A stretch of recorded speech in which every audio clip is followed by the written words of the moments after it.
Good afternoon. I'm standing in front of a whiteboard. I thought it's very important to talk about certain basic principles, courtesies, do's and don'ts when you're using a conference room. Whether it's for a meeting or for whatever reason, but when you're using a whiteboard. Now, just like everything in life, there is a certain system and SOP, that is standard operating procedure, that one needs to follow.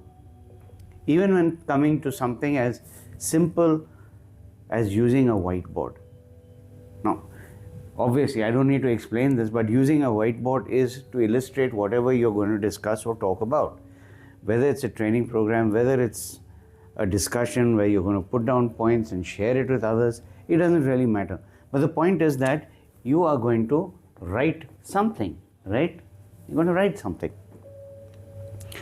How often have you seen people sitting in the conference room or a meeting room, somebody who's using the whiteboard? What does he do while he is illustrating something on the board? How does he utilize the pen? Many times I have noticed people don't even check the marker or the pen that they're using. They just pick it up from the stand, open it, they start writing something only to realize later that it's a permanent marker. They don't even read it as to whether, or check whether it's a permanent marker or it's something that they can erase easily. Very conveniently they forget that this room that they've taken or booked or blocked or paid for is not their own. It's going to be used by somebody else. So that little element of being cautious as to not spoil the board, that's missing. And the best part is they don't even feel it. The other thing, when they write, okay, and they've utilized the whole board, they've done whatever they need to write, they had their little discussions. At the end, they will not wipe what is there.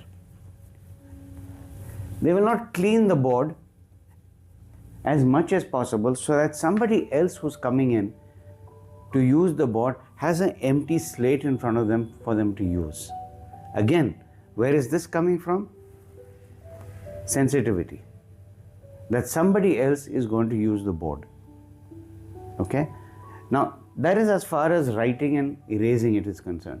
The other thing which I found very, very often, now, unfortunately, people don't realize it. They take it for granted that everybody is okay with it because nobody is saying anything. And that is the way they write and the way they face the audience that's watching. Now, if you're writing something, obviously you're writing to show the audience, right? You're not writing it for yourself. But what do people do? They will turn their back and they will write. Now, whatever you're writing, they can't see, number one. Number two, while you're writing and you're talking and your back is to the audience, your voice is bouncing off this wall, this board. They can't hear anything. And if you're a person with a soft voice, you're not loud enough, or you're a person who speaks very fast, they can't understand a thing. Now, if you happen to be a team leader or a boss or a manager, and you're talking to some of your associates who are a little lower down in rank, they're going to find it very difficult to tell you to stop or repeat something because they're scared that you might just pounce on them and bite their head off. Again, sensitivity. So, what do I recommend and what I've seen people who really know this do?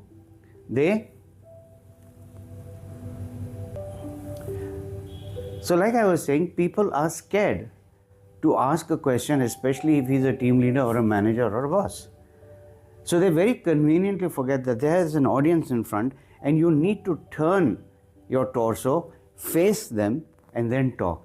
And when you are writing, make sure that the shoulder is aligned to the audience and you write at an angle like this as far as possible and turn every now and then when you're writing something. Again, these are nothing but small basic manners or SOPs that one need to follow if you are utilizing a whiteboard. Now, going to the very end, when you are leaving the hall, I have seen this many, many times. People leave their scribble on the wall and they walk out. One. Two, the chairs are not put back the way they're supposed to be. They're thrown all over the place. Paper cups are lying all over the place. Water bottles or teacups are all over the table. Again, basic courtesy that you are leaving the room, make it as neat and tidy as possible. This is something beautiful about the Japanese that I have seen. They are so clean, they are so systematic in whatever they do. Even their cleaning is systematic. But what am I saying? I'm saying do the basic, at least get the whole board cleaned up before you leave the room, before you leave the hall, so that the person who's coming in or the set of people who are coming in, they get a clean room, they get a clean board, and then life carries on. So please give this a thought. This is nothing but basic courtesy, manners, and it reflects the kind of person you are.